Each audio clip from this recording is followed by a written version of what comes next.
Welcome to SAT TV News. I am Alicia George. In our top stories, wife charged with death of 78-year-old husband. Former Curacao Prime Minister arrested. Russia signs 30-year gas deal with China. And in sports, Brazil concerned about heat during World Cup 2014. Details of these will follow.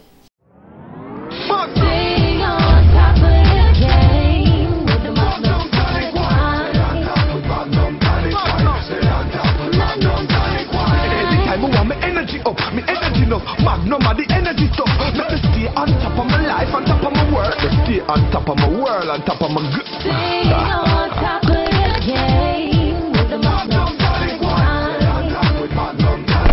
Stay on top of the Magnum tonic wine.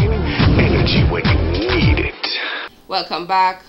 48-year-old Annie Rose Hippolyte, the wife of Julian Hippolyte, 78, of Wesley, has officially been charged with manslaughter. Julian was pronounced dead following an altercation between the two parties on May 15, where he allegedly fell on the porch of his house and sustained an injury to the back of his head at about 8:30 a.m. Police Public Relations Officer Inspector John Cabin has the details. I can now confirm that 48-year-old Annie Rose Hippolyte, the wife of Julian, has now been charged with manslaughter.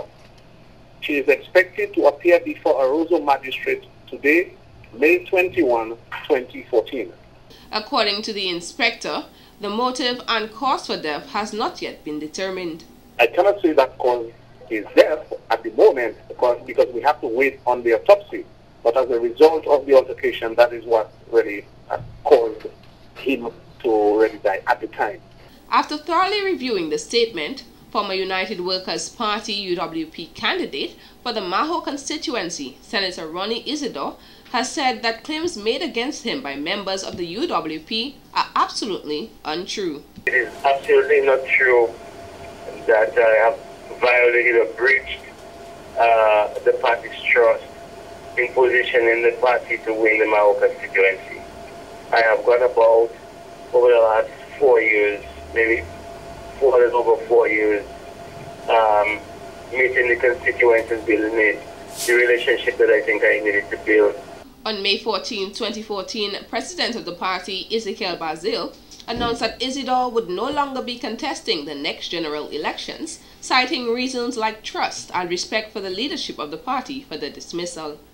Isidore believes he has carried out his duties with utmost respect for the leadership of the party, aiding in its advancement along the way, and added that he will continue to push to develop the constituency.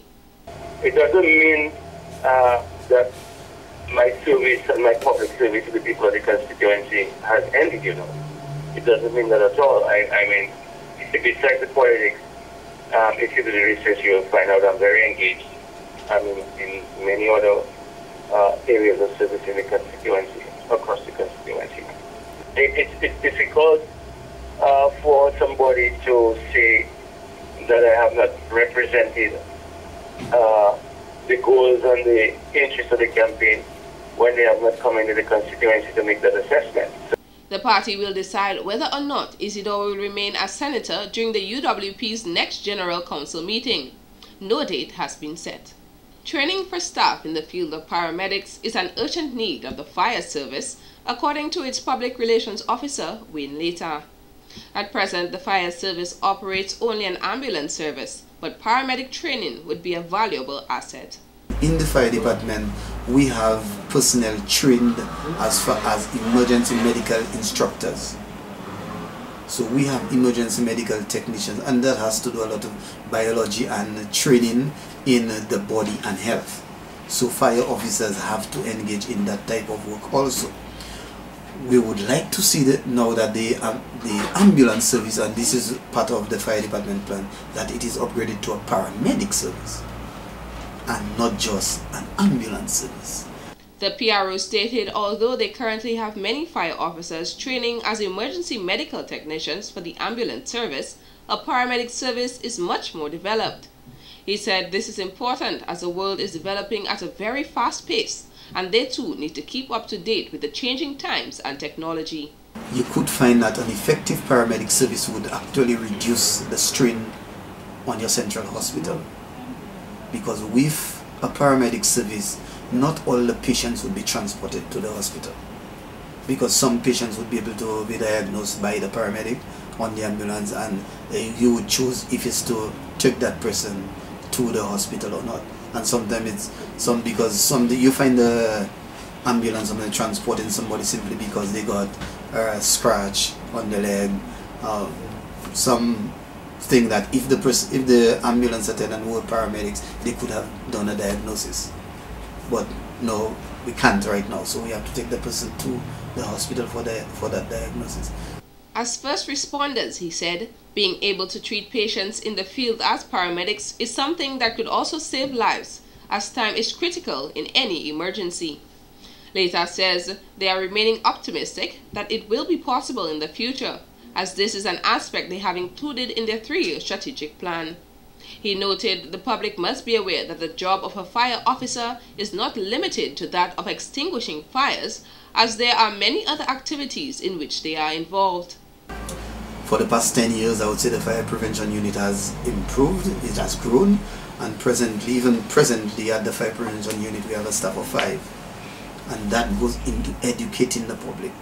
We also train persons, and so we have a core of persons who go outside and train the public, and we could make note of recent training programs. For example, the CERT program, the Community Emergency Relief Team, and that has been done in collaboration with the Office of Disaster Management. So we have a core of officers who does training outside of the fire department.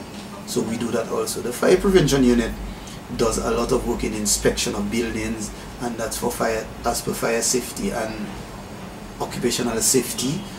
We do a lot of education programs, so these are some of the things that the fire department does other than just firefighting. Later added that some officers respond to vehicular accidents and others emergencies, and some are trained in handling of hazardous materials. However, there is a growing need for more officers to be trained in that aspect. The Caribbean Disaster Emergency Management Agency, CDEMA, in collaboration with local and regional disaster management offices, is calling on the public to increase their awareness in the event of an earthquake. CDEMA encourages persons to prepare for an earthquake hazard and to take all precautionary and preparatory measures. This statement follows the occurrence of the recent earthquake swarm in the Eastern Caribbean over the last week, with as many as 7 events occurring over the period, with magnitudes ranging from 3.7 to 5.9. The Office of Disaster Management is also advising that the general public and private sector make all preparations for the upcoming tropical hurricane season 2014. When we return, more stories.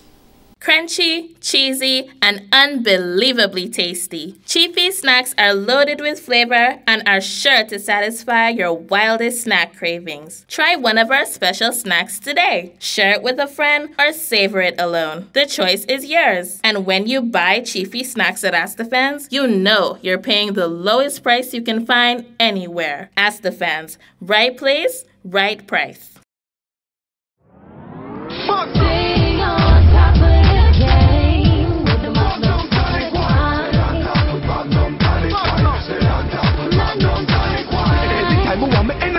Me energy enough, magnum of the energy stuff. Let me stay on top of my life, on top of my world. Stay on top of my world, on top of my good. Stay on top of the game with the magnum tonic wine. Stay on top with magnum tonic wine. Stay on top of the magnum tonic wine. Energy when you need it. Welcome back. The recent kidnapping of over 200 schoolgirls in Nigeria by Islamist terrorist group Boko Haram has been described as atrocious by Bishop of Roseau, His Lordship Gabriel Mazer. In an interview with Star TV on Wednesday, May 21st, Mazer stated the reason for the kidnapping, that women should not have an education based on Islamist rights, is very unfortunate. We have to understand that it comes from a particular philosophy, that a group of people, a group of extremists hold that kind of opinion, and they are acting according to that philosophy. From our point of view, we see it as an atrocity, and it is, as I said, unfortunate that in this 21st century that people would be holding those views. But the approach I think we ought to have, first of all, we need to have sympathy with people, with the families of those persons who have been kidnapped, and we wish that we could stretch out a lending hand to them to be of any kind of help. So we I would say, should be in some solidarity with the situation, with the families who are actually suffering. 1 month after the armed group Boko Haram kidnapped the girls from a boarding school in Chibok, Nigeria, the missing schoolgirls are yet to be found. 5 years of Boko Haram attacks in northeast Nigeria have severely hampered access to education in the region, and despite promises by the government to secure schools, attacks and killings continue. More than 10.5 million children are out of the education system, and only 4% of girls in northern Nigeria complete secondary school. I think, that it gives us an idea that there is in our world a lot of slavery still. People thinking with a slavish mentality. Just to think, that one group of persons are entitled to an education and another group of persons are not entitled, it means that people are seeing humanity in a particular way, that there are segregations or compartmentalizations of human beings, that one is deserving of something and the other not. Between the beginning of 2012 and 2013, at least 70 teachers and more than 100 students have been killed or wounded in northern Nigeria, and thousands of children forced out of schools. The bishop says this situation highlights the need for us to keep promoting equality in society and the value of the dignity of persons.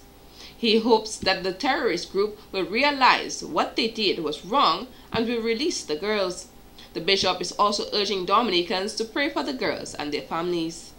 25 cruise ship vendors gathered at the National Development Foundation of Dominica, NDFD building, on Wednesday, May 21st, to participate in a workshop organized by the Discover Dominica Authority, DDA. The workshop, which focused on customer service, was part of the activities for the observation of Tourism Awareness Month. Carrie Charles Thomas, the facilitator, said such training for the vendors is very important. The training is basically about customer service, has to do with knowing your customers' needs and satisfying them, dealing with disgruntled customers, tips to remember about customer service, satisfying your customers, going beyond and satisfying your customers' expectations, the key performance indicators in customer service, understanding the importance of customer service to your overall profit. And so then when you understand some of the mistakes that you are making with your customers, you will be better able to be prepared to improve and offer better customer service. Thomas noted every opportunity the vendors have to interact with the tourists has to be used to create a positive impression. She highlighted the importance of excellent customer service for repeat business and profit. She added, customer service is something every business, stakeholder, and the private and public sector should embrace and be aware of, as this is what will motivate tourists to recommend Dominica. This in turn will aid in Dominica's marketing in the overseas territories as a tourism destination. So customer service, it is key. It is even more important than quality, more important than price, more important than quantity. Customer service is generally critical to the overall success of any business. Following the workshop, she said it is hoped that the behavior of the vendors as it relates to customer service will improve as they discuss some of the challenges faced in addition to weaknesses and strengths. It is hoped that the vendors will make a conscious effort to improve their current level of customer service.